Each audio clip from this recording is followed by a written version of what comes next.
I thought strength meant never needing anyone, until the one person who truly saw me chose to walk away for the right reasons. But instead of losing her, I found the courage to stop hiding. And in that moment, everything changed. What happens when you risk everything for something real? If you believe love is more than just timing, if it's about courage, growth, and choosing each other, then stay with this story till the end. And don't forget to like, share, and subscribe for more powerful journeys like this. I had never imagined I would need guidance just to feel at home inside my own body. By 34, I had assembled the life that was expected of me with meticulous precision. Senior partner, corner office overlooking the harbor, a reputation sharp enough to make other attorneys cautious before they even opened their mouths.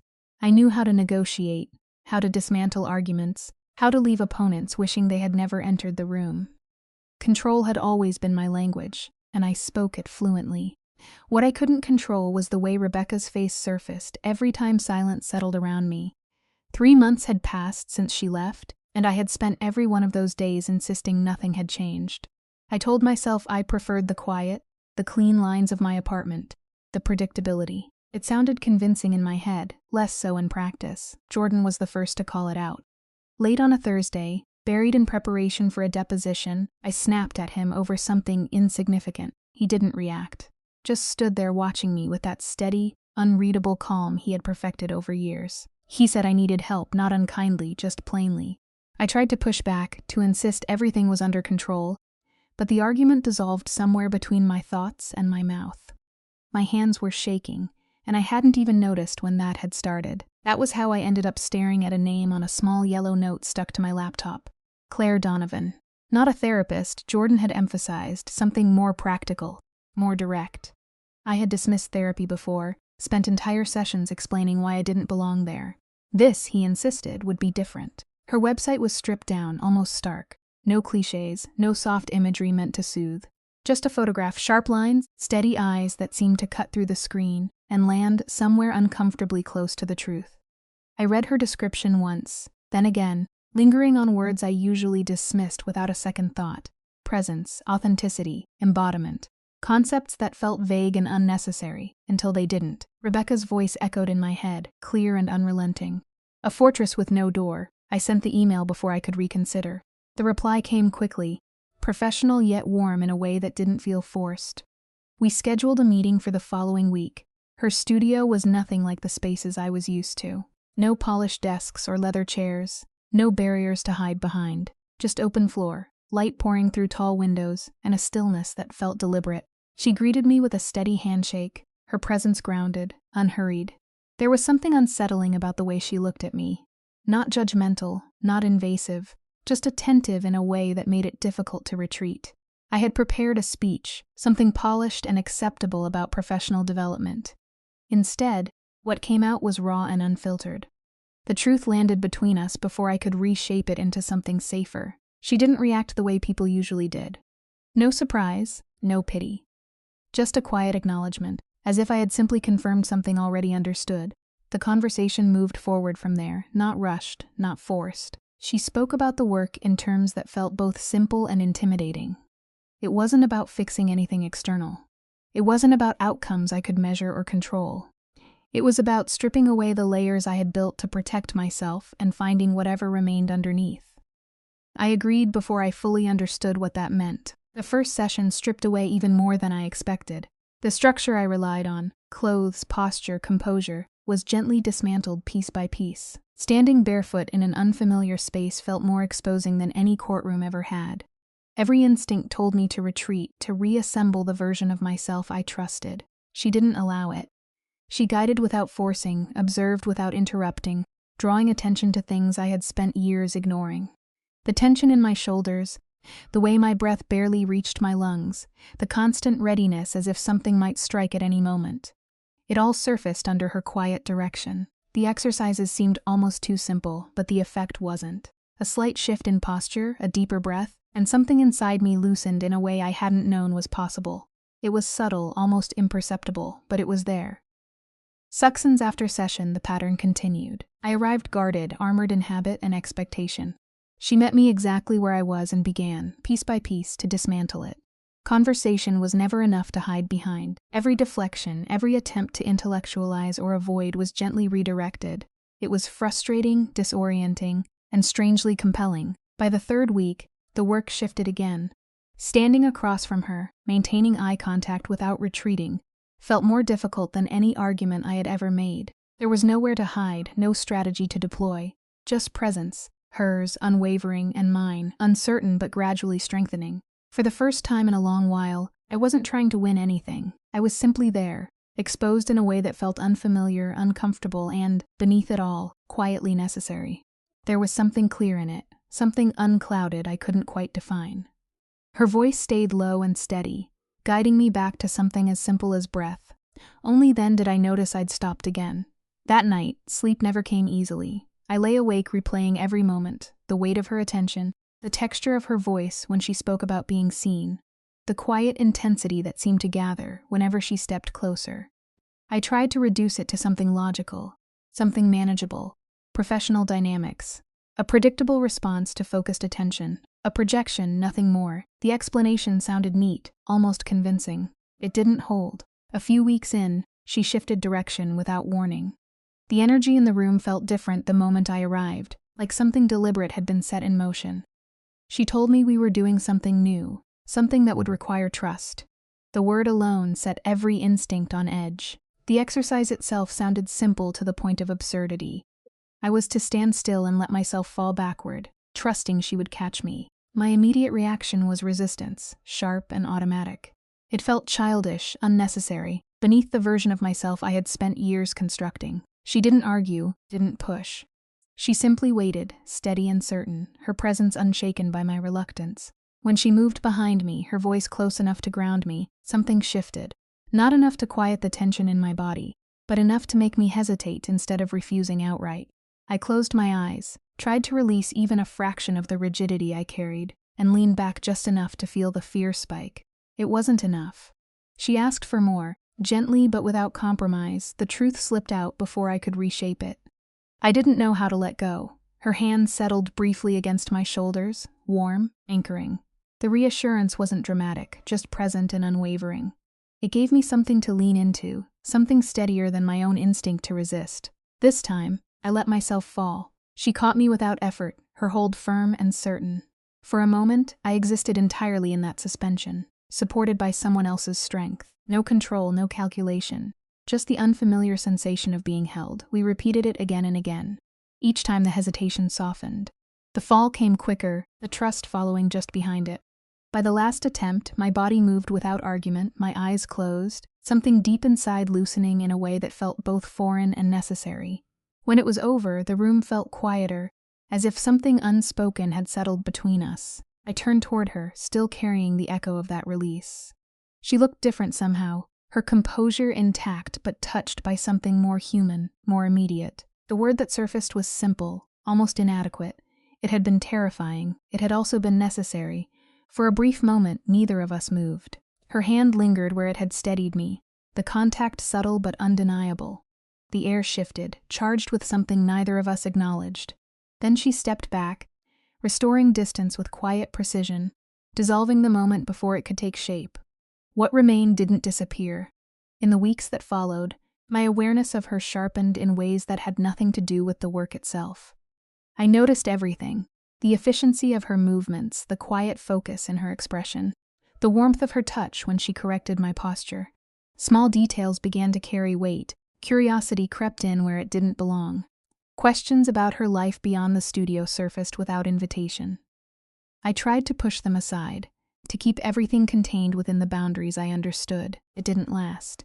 Each session drew me further into something I couldn't define. Attraction was there, undeniable, but it wasn't the whole of it. There was something deeper, something rooted in the way she seemed to see through me without effort, the way she held space without flinching, allowing me to feel both exposed and strangely secure at the same time. One afternoon, I arrived carrying the residue of a long, grueling negotiation. The strain sat just beneath the surface, impossible to ignore. Words felt useless, inadequate for what was building inside me. I told her as much. She didn't insist on conversation. Instead, she shifted the approach again, guiding me toward movement. Music filled the room, slow at first, then building. She moved with it effortlessly, her body responding without hesitation or thought. I stood still, caught between instinct and uncertainty. She didn't leave space for avoidance. The expectation was clear, steady, impossible to ignore. Something in her insistence, in the way she challenged the control I clung to, broke through. The first movements felt awkward, disconnected. Years of restraint didn't unravel easily, but she stayed beside me, not correcting, not judging, simply present. Gradually, the resistance cracked. The music carried something through me that words never could. Frustration, grief, anger, all of it found its way out through motion. It wasn't graceful, it wasn't controlled, but it was real. For the first time in a long while, I stopped managing myself. She matched that energy without hesitation, moving in response rather than direction. There was no contact, yet the space between us felt charged, alive with something unspoken. By the time the music ended, I was breathless, undone in a way that felt both raw and undeniable. The version of myself that remained wasn't polished or composed. It was open, unguarded, real. She saw it. That much was clear in the way she looked at me. The distance between us felt smaller than it was, the silence heavier. For a fleeting second, the impulse to close that space surged, immediate and unfiltered.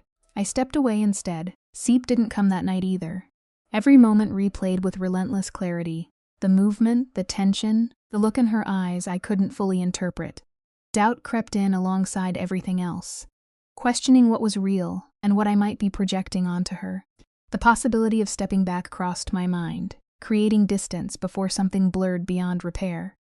The thought alone tightened something in my chest, an instinctive resistance that answered more honestly than any logic could. Friday arrived anyway. I lingered outside longer than necessary, pacing through hesitation before finally going in. When she opened the door, something had shifted. It was subtle, but undeniable. The studio felt different that afternoon, light spilling through the windows in a way that softened everything. She didn't move into the familiar rhythm of the session. Instead, she stayed where she was, her composure touched by something uncertain. The words came carefully, measured but sincere. What had happened earlier in the week mattered. It had opened something real, something significant. But there was more beneath it. The work we were doing demanded a kind of presence that blurred lines if left unchecked. It required closeness, attention, a level of connection that could easily be misunderstood if not held with care. And in the space between those truths, something unspoken waited, pressing quietly against the boundaries neither of us had yet defined. What she described as part of the process no longer felt contained within it. There was a shift in her voice when she admitted it, something measured giving way to something more human. The words landed carefully, but their weight was unmistakable. What had started as structured, intentional work had crossed into something neither of us could ignore anymore. She acknowledged it without decoration. Her feelings had changed, and continuing as we were, would blur lines that shouldn't be blurred. The room seemed to tilt under that admission. She spoke about doing the right thing, about stepping back, about referring me elsewhere. The logic was sound, clean, responsible. It hit like a fracture rather than a solution. Everything it had taken to get there, to stand in that space without armor, to let myself be seen, rose up all at once. Sharp and unfiltered distance between us collapsed before I could reconsider it. The truth had been there for weeks, unspoken but present in every glance that lingered too long, every moment that stretched just past professional boundaries. Denying it now felt pointless. I didn't soften it or reshape it. I met it head on. Her hesitation remained, grounded in reality. Complications, timing, the imbalance of how we had begun, it all mattered. But something in me had shifted enough to meet that complexity instead of retreating from it. What existed between us no longer felt like an extension of the work. It felt separate, undeniable, something that stood on its own. The space between us grew smaller, charged with everything we were no longer pretending not to see. She warned that crossing that line would end what we had built in the context it began. There would be no return to it. The structure would dissolve, replaced by something uncertain and uncontained. That clarity didn't push me away. It anchored the choice. When I reached for her, it wasn't tentative. It was certain in a way I hadn't felt in a long time. For a suspended moment, everything held still, breath, thought, distance. Until she met me there. The contact was quiet at first, almost reverent, as if both of us understood the significance of that single shift. When she spoke again, it wasn't with distance anymore. It was close, unguarded, admitting how long she had been holding that same tension, the same pull. Something in me steadied at that. The first kiss carried everything that had been building. Wigs of restraint, awareness, and unspoken understanding condensed into something immediate and undeniable. It wasn't rushed or careless. It was deliberate, present, as if both of us were fully aware of the line we had crossed and unwilling to step back from it. When we pulled apart, the air felt different, heavier but clearer. There was no pretending after that, no returning to the roles we had occupied before. She called it reckless, and maybe it was. But for the first time in a long while, recklessness didn't feel like loss of control. It felt like stepping into something real. The certainty didn't come from knowing what would happen next. It came from the absence of numbness, from the simple fact that I could feel again, fully, sharply, without filtering it into something manageable. Whatever came after would be uncertain. Boundaries would have to be rebuilt in new ways, and the structure we had relied on would no longer exist. But in that moment, none of it outweighed the clarity of what was happening between us. It wasn't neat, it wasn't safe. But it was real, and for the first time that felt like enough. She told me once, over a quiet evening and a shared bottle of wine, that I had been unexpected. She had built her life on clear separations, never allowing work and anything personal to overlap. That line had always been firm, unquestioned. Something about me had shifted it. Not suddenly, not recklessly, but over time. The way I kept showing up again and again, even when the process stripped me raw, what looked like stubbornness on the surface had revealed something deeper to her. A willingness to feel, even knowing it would hurt. She saw that as strength, not weakness. I reached across the table and took her hand, grounding myself in the warmth of it. She insisted that whatever had changed in me had always been there, that she had only reflected it back. It didn't feel that simple. It felt like she had pulled something out of hiding and made it impossible to ignore. That night unfolded slowly, without urgency. There was no rush, no sense of proving anything. Just exploration, attention, learning each other in a way that felt entirely present. I noticed the small human details that made her real to me. The way she reacted to touch, the quiet shifts in her breath, the subtle ways she let go. In return, I realized what it meant to stay fully in a moment instead of drifting away from it. With Rebecca, my mind had always wandered, splitting itself between what was happening and everything else. Work, plans, the next thing to control. With Claire, there was no elsewhere. There was only what was happening right then, grounded and immediate. She would sometimes whisper it softly, as if reminding me of something I kept forgetting, that I was there, fully, not half hidden behind thought. For the first time, connection didn't feel like something I was performing. It felt lived. It wasn't effortless, though. About 6 weeks in, something inside me fractured without warning. We had been lying together in a rare moment of stillness when a wave of panic hit, sharp and disorienting. It wasn't about her. It was about the intensity of what I felt, the weight of needing something so deeply after years of convincing myself I didn't. She didn't pull away from it. She held me through it, steady and present, helping me stay instead of retreat. The fear came out in pieces at first, then all at once. Everything I had lost, everything I was risking by trying again. It was messy, uncontained, but she didn't flinch. When it passed, she reminded me that fear didn't have to dictate my choices. That there was a difference between running from something real, because it was difficult, and protecting myself from something that could actually harm me. The answer wasn't something she could give. It was something I had to recognize for myself. I chose to stay. Month passed, and the changes began to show in ways even others could see. Jordan noticed it first, the shift in how I carried myself, the way I moved through my work with a steadiness that wasn't forced. I wasn't performing confidence anymore. I was inhabiting it. The difference was subtle but undeniable. In court, I was still precise, still effective, but less driven by the need to dominate. I listened more, connected differently. The results didn't suffer. In fact, they improved. But the real changes weren't visible in a courtroom. They were quieter, more personal. I let myself feel things without immediately containing them. I allowed space for small, human moments that I would have dismissed before. Claire and I found a rhythm that balanced closeness with independence. We didn't collapse into each other's lives completely. We built something that allowed both space and connection. Messages throughout the day, small reminders of presence. Conversations that stretched late into the night, moving from the trivial to the deeply personal without effort. What we shared wasn't limited to physical closeness. It extended into everything: ideas, histories, the ways we saw the world.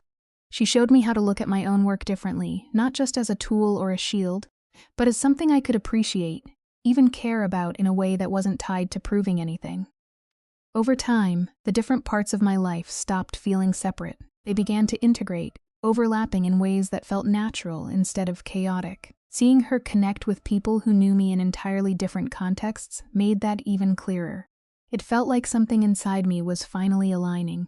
One evening, walking beneath a canopy of dim streetlights, I thanked her. Not out of obligation, but because the words had been waiting. She met it with the same grounded honesty she always had, reminding me that I had chosen every step of it, that none of it would have happened without my willingness to open, to risk. Standing there, something settled quietly inside me. Not a sense of completion, not a final version of myself, but something steadier. I wasn't finished, and maybe I never would be, but I was present in a way I hadn't been before. I was trying. I was allowing something real to exist without immediately guarding against it. That felt like enough. When Rebecca's name appeared on my phone weeks later, it didn't unravel me the way it once would have. The old reflex was still there, a brief tightening, a memory of what had been, but it passed quickly, leaving something calmer behind. Her message was simple, tentative, reaching backward towards something we had lost. Months earlier, it would have pulled me in immediately, stirred everything I had been trying to hold together. Now it landed differently. Instead of reacting, I sat with it. The urgency was gone. What remained was quieter, curiosity, a trace of sadness, but no desperation. I didn't answer right away. I reached for something steadier instead. Her message sat on the screen, simple and careful, carrying a weight it no longer had the power to crush me with. Months ago, those words would have unraveled me completely. I would have rushed toward them, desperate to rebuild something broken, reshaping myself into whatever version might have convinced her to stay.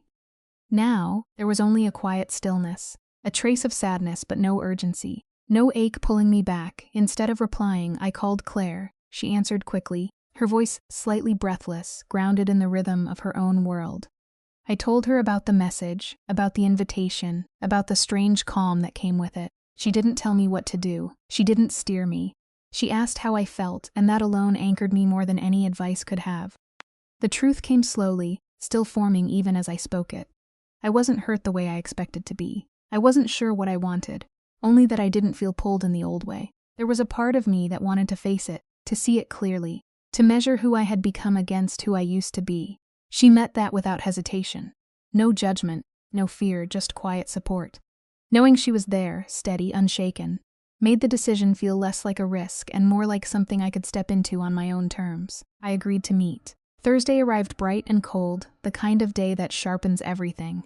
I dressed with intention, not to impress, but to feel aligned with myself. When I saw Rebecca again, she looked familiar and distant all at once, like a place I had once known intimately but no longer belonged to. The conversation unfolded the way these things often do, polite at first, circling around the past without touching it. When she finally spoke honestly, there was regret in her voice, a softness that hadn't been there before. She reached toward what we had lost, toward the possibility of rebuilding it. For a moment, I recognized the version of myself who would have given anything to hear those words. That version wasn't standing there anymore. The answer came with a clarity that didn't need force. I told her no, not harshly, not defensively, just honestly. I had changed. What I needed had changed with me. The space between us wasn't filled with anger or blame anymore, just understanding. She accepted it, even if it stung. The conversation softened after that, lighter once expectation fell away. When we parted, it felt complete, not unfinished. I walked away without looking back. The first thing I did was reach for my phone, not out of reflex, but because I wanted to. A simple message letting Claire know I was okay. Her reply came quickly, warm and certain, already making space for me before I had even arrived. When I stepped into her apartment, she read my face before I said anything. I told her what had happened, how it felt, how easy the answer had been. Relief flickered across her expression, followed by something more cautious, as if she didn't want to claim that feeling too quickly. I closed the distance between us, grounding the moment in something real. There was no hesitation in what I felt, no lingering doubt about where I stood. What I had lost before had mattered, but it had never quite fit. What I had now felt different, steady in a way that didn't require me to shrink or reshape myself.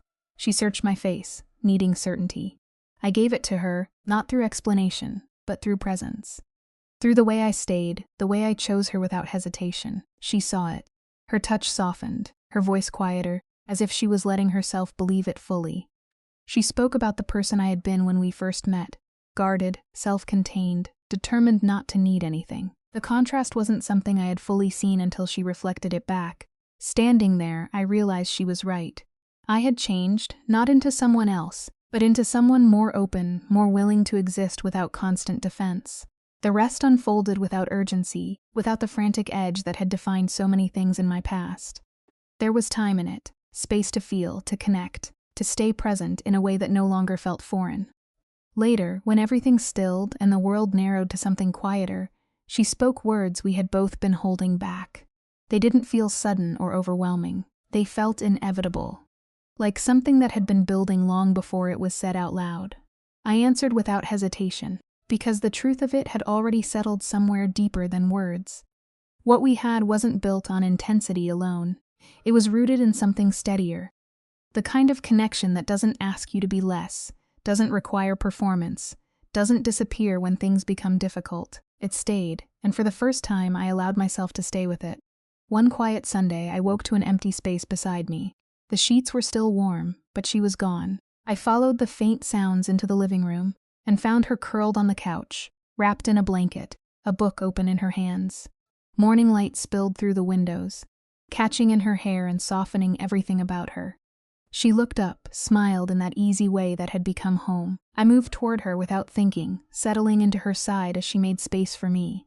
Her arm came around my shoulders, natural, unforced. We stayed like that for a long time, her reading, me simply existing beside her, breathing in the quiet. It struck me then, how something so simple had once felt terrifying. Letting someone into every corner of my life had seemed like the ultimate risk. Now it felt like the safest place I had ever been. Everything else began to shift alongside it. Work changed, not in structure but in meaning. With her encouragement, I started taking on cases that mattered beyond numbers and reputation. I gave my time to things that had nothing to do with winning and everything to do with impact. It wasn't about proving anything anymore. Jordan noticed it before I said a word. He watched me closely one afternoon, then nodded as if confirming something to himself. I felt different to him, not just successful, but grounded in a way that didn't depend on outcomes. He was right. The armor I had built hadn't disappeared, but it had softened. It no longer defined me. At home, life expanded in quieter ways. Claire and I created something that felt balanced, shared, but not consuming. Conversations stretched late into the night, sometimes deep, sometimes trivial, always easy. Laughter came more freely. Silence felt comfortable instead of heavy. We hosted people for the first time, blending the different parts of our lives into one space.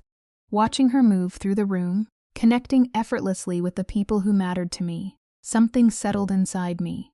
There was no separation anymore, no shifting between versions of myself. It was all just me, finally integrated. Later, when the dishes were done and the apartment had gone quiet again, I thanked her. The words came without overthinking, rooted in something steady. She met them with the same grounded honesty she always had, reminding me that I had chosen this path myself. But she admitted something, too, that I had changed her, that I had made her braver about wanting more than independence, about choosing partnership, not out of need, but out of desire. It wasn't about saving each other. It was about choosing each other, again and again. Time moved forward, carrying us with it. Nearly a year and a half after everything began, we found ourselves back in the space where it had all started. The studio felt different now, familiar, but no longer charged with uncertainty. It held history instead. Standing there, I remembered how impossible it had all felt at the beginning. Letting go, trusting, opening. Now it seemed almost inevitable, like the harder path had been resisting it for so long. She reached for my hands, pulling me into the center of the room. There was no music this time, no structure, just movement. We danced anyway, guided by something unspoken, something we had built together over time. When we stopped, breathless and laughing, the words came out before I could overthink them. Not as a grand gesture, not as a performance, but as a simple truth. I wanted a future with her. Not immediately, not impulsively, but fully and intentionally. Her reaction was quiet at first, then overwhelmed with emotion. The answer was clear long before she spoke it. The life we built after that unfolded piece by piece. Her presence filled my space in ways that felt transformative. Her belongings, her habits, her energy. What had once been pristine and controlled became lived in, warm, undeniably ours. We learned each other in new ways, navigating routines, differences, small irritations that turned into shared rhythms. It wasn't perfect, but it was real, and we kept choosing it. When we returned to that same studio later, it wasn't as teacher and student, not as something undefined, but as two people who had built something lasting from that first uncertain step. And standing there, I understood fully what had changed. I was no longer afraid of being seen. Her voice softened, steady but unflinching, as she admitted what had shifted between us. What had once been contained within the boundaries of her work had quietly, undeniably crossed into something personal. She didn't dress it up or hide behind careful language. She told me plainly that her feelings had changed, that continuing as we were would blur lines that shouldn't be blurred. The weight of it pressed into the room, tilting everything slightly off balance. The words landed hard. It felt like the ground beneath me had been pulled away just as I'd learned how to stand. She spoke about doing the right thing, about stepping back, about handing me off to someone else. I heard the logic, the ethics, the restraint, but it collided with everything I had fought to build inside myself. I had let her see me in ways no one else ever had, stripped down past control and performance, and now she was preparing to walk away from it. Something in me refused to let that be the ending. I closed the space between us, no longer careful, no longer guarded. I told her I understood exactly what was happening, that I had felt it too long before she spoke it aloud.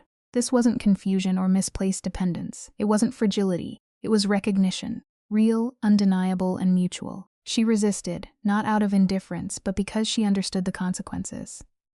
The imbalance of where we had started, the vulnerability I had carried into the room, the responsibility she held, it all mattered.